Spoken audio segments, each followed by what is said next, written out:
les députés ont adopté sans surprise, le projet de loi controversé transformant le pass sanitaire en pass vaccinal en deuxième lecture, tôt ce samedi matin, au bout d'une nuit de débats qui se poursuivront dans quelques heures au Sénat.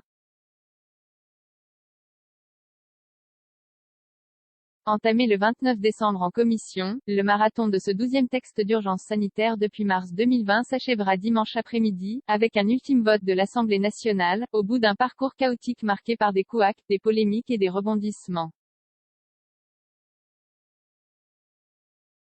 Commencé à 15 h, vendredi, la deuxième lecture du texte avec à la clé l'examen de près de 450 amendements, s'est achevée aux alentours de 4 h du matin avec une adoption par 185 voix pour, 69 contre et 8 abstentions, dans une ambiance électrique. Une version proche de celle votée en première lecture après l'échec tonitruant d'un compromis avec le Sénat, les députés ont planché sur une version du projet de loi proche de celle votée la semaine dernière en première lecture, mais avec certaines modifications, parfois inspirées par l'examen au Sénat, dominé par la droite. Ainsi le pass vaccinal ne s'appliquera plus aux adolescents entre 12 et 16 ans, toujours soumis cependant au pass sanitaire.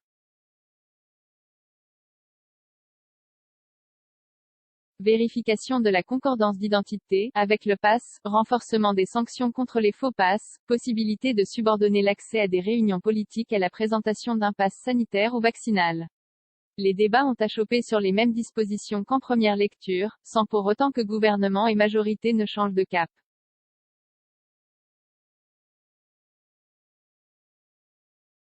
Un texte de contrainte, les opposants au texte n'ont pas désarmé, à l'instar des élus LFI qui ont défendu en vain une motion de rejet préalable contre un texte de contrainte, et ont ferraillé sur chacun de leurs amendements, multipliant les coups de griffe contre la majorité et l'exécutif, avec à la clé de régulières montées de tension.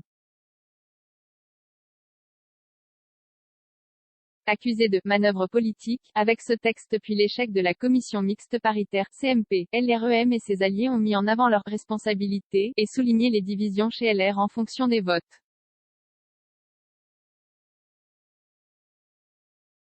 Le projet de loi qui devait initialement être mis en œuvre à partir de ce samedi, pour faire face à la flambée du variant Omicron, joue les prolongations au Parlement en raison d'inédits rebondissements, suspension surprise des débats le premier soir, propos polémiques d'Emmanuel Macron et jeudi, alors qu'un accord sur ce texte paraissait proche, échec de la commission mixte députés-sénateurs, après un tweet du patron des sénateurs LR Bruno Retailleau. Zéro commentaire 1,4 K